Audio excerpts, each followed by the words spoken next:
Hi friends, you are tuned with an educational YouTube channel. The channel you can believe in for learning. So, don't leave the page without subscribing the channel. Today, we are at the point of learning an easy and interesting poem titled The Twins by Henry S. Lee. The narrator of the poem was one of the pair of twins.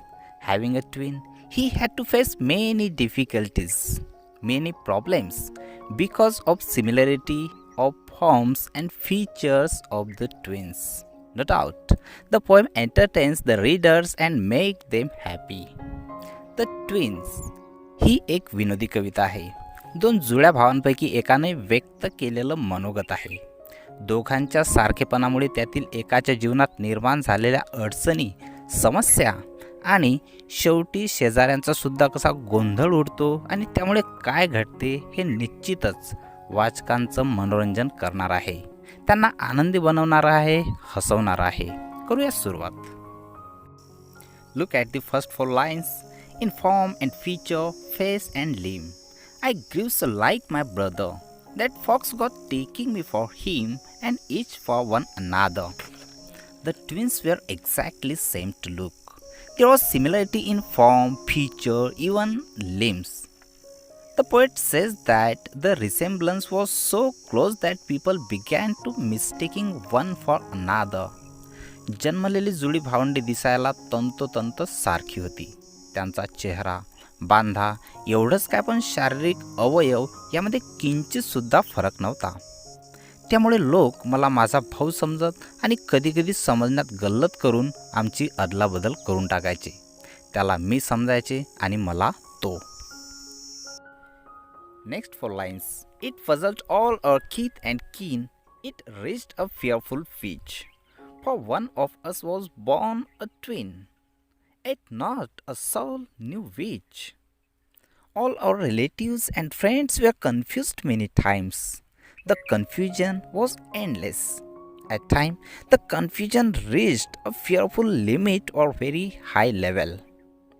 It was certain that one of us was born as a twin, but no one knew for sure who was a twin, my brother or I. आमच्या जुळेपणानं आमचे नातेवाईक, सगेसोयरे, मित्रमंडळी या सर्वांना गोंधळात पाडलं आणि कधीकधी तर हा गोंधळ अगदी परिसीमा गाठायचा, मर्यादेचे अंतिम टोक गाठायचा. एक गोष्ट निश्चित आहे की आमच्या दोघांपैकी एक जण जुळा म्हणून जन्माला आला, पण तो जुळा नेमका कोण आहे हे कोणालाच निश्चितपणे माहीत नाही.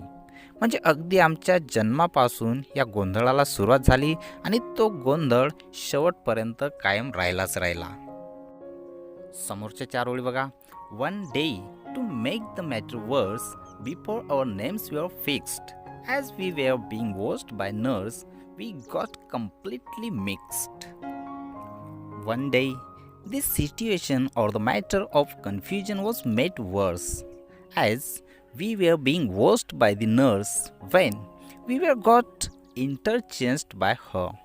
She mixed us completely and it happened before keeping our names. एके दिवशी तर संबंधित बाब आणखीच बिकट व गंभीर बनली. नर्सबाईने कहरच करून टाकला. आमची नावे ठेवायच्या अगोदर नर्सनी आमची आंघोळ घातली आणि आंघोळ घालताना आमची अदलाबदल करून टाकली. Next four lines. And thus you see, by fate's decree, or rather nurse whim, my brother John got christened me and I got christened him. Thus, it was either due to the nurse's sudden change in mind or because of destiny's decision. My name John was given to my brother and of course his name got me. अशा प्रकारे दैवाचा खेळ म्हणा की नर्सबाईचा लहरीपणा म्हणा, बारशाच्या वेळी झालेली आमची अदलाबदल किंवा नियती यामुळे माझं नाव जे ठेवायचं होतं जॉन ते ठेवल्या गेलं माझ्या भावाचं व माझ्या भावाचं नाव मिळालं मला. आणि हा सर्व गोंधळ नर्सबाईंनी करून टाकला आमची आंघोळ घालत असताना. नंतरच्या चार ओळी. This fatal likeness even dogged my footsteps when at school, and I was always getting flogged for John turned out a fool. This harmful resemblance continued to follow us as our shadow. At school, I was always punished for the mistakes committed by my brother. I was beaten up for my brother's turning out a fool. या कमालीच्या सारखेपणाने आयुष्यभर आमची साथ सोडली नाही. सावलीप्रमाणे हा घातक सारखेपणा आमच्या सोबतच राहिला.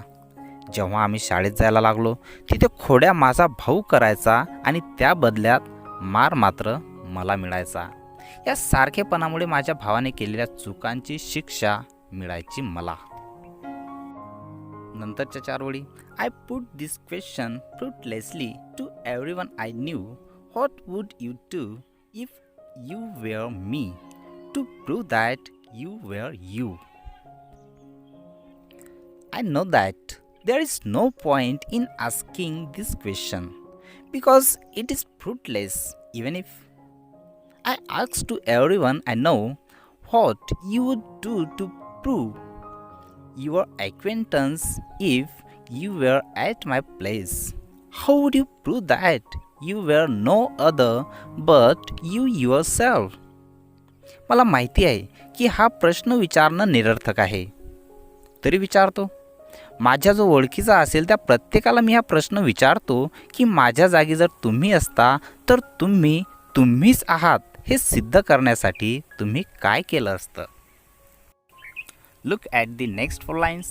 Our close resemblance turned the tide of my domestic life. For somehow my intended bride became my brother's wife. Our close likeness changed the direction of my domestic life. It affected my private life as well. The girl I intended to marry became my brother's wife. आमच्या सारखं दिसण्यानं माझं खाजगी जीवनसुद्धा प्रभावित झालं. वैयक्तिक जीवनालाही कलाटणी मिळाली. कसे काय माहिती नाही, माझ्यासाठी निश्चित केलेली मुलगी अर्थातच माझी होणारी वधू माझ्या भावाची पत्नी बनली. म्हणजेच ज्या मुलीसोबत माझं लग्न होणार होतं त्या मुलीसोबत माझ्या भावाचं लग्न लावून दिलं आणि ती त्याची पत्नी बनली. शेवटच्या 4 ओळी बघा. In fact year after year the same absurd mistakes went on, and when I died the neighbors came and buried my brother John. Year after year the same foolish mistakes went on since our birth to until our death. The confusion continued. At last when I died the neighbors came and buried my brother John. The poet created here the top of exaggeration. The poem is the best example of hyperbole, the figure of speech. वर्षानुवर्षे अशा मूर्खपणाच्या चुका घडत राहिल्या. सारखे दिसण्यावरून गोंधळ उडत राहिला. माझ्या अडचणी वाढत गेल्या. विचित्र गडबडी गमती घडत राहिल्या. शेवटी तर अगदी हद्दच झाली. मरण मी पावलो आणि शेजाऱ्यांनी मी समजून दफन केले माझ्या भावाला जॉनला. प्रस्तुत कविता ही अतिशयोक्ती अलंकाराचं एक उत्तम उदाहरण आहे. Some situations in the poem are senseless and difficult to believe, but the poet's balance of exaggeration is worth praisable. The poem is presented in a humorous way. No doubt, it has capacity to make readers believe at first and make them happy. कवितेतील काही घटना senseless वाटतात की ज्यावर आपला विश्वास बसत नाही, परंतु पोएटची ती सादर करण्याची कला किंवा शैली ही वाखाणण्याजोगी आहे आणि निश्चितच ज्यामुळे वाचकांचं मनोरंजन होते आणि वाचक आनंदी बनल्याशिवाय राहत नाहीत. प्रस्तुत कवितेचं ॲप्रिशिएशनसुद्धा आपण एका व्हिडिओच्या माध्यमातून प्रस्तुत केलेला आहे. तो व्हिडिओ बघितल्यानंतर तुम्ही कोणत्याही कवितेचं ॲप्रिशिएशन करण्यासाठी समर्थ असाल, म्हणून तो व्हिडिओसुद्धा बघायला विसरू नका. प्रस्तुत कवितेचे कवी आहेत हेनरी सॅमब्रुक ली आणि कवितेमध्ये राईम स्कीम आहे ABAB. कविता अतिशय सुलभ व गमतीशीर आहे. असेच महत्त्वपूर्ण व्हिडिओज प्राप्त करण्यासाठी चॅनलला जर अद्यापही सबस्क्राईब केलेलं नसेल तर कृपया चॅनलला सबस्क्राईब करायला विसरू नका. धन्यवाद.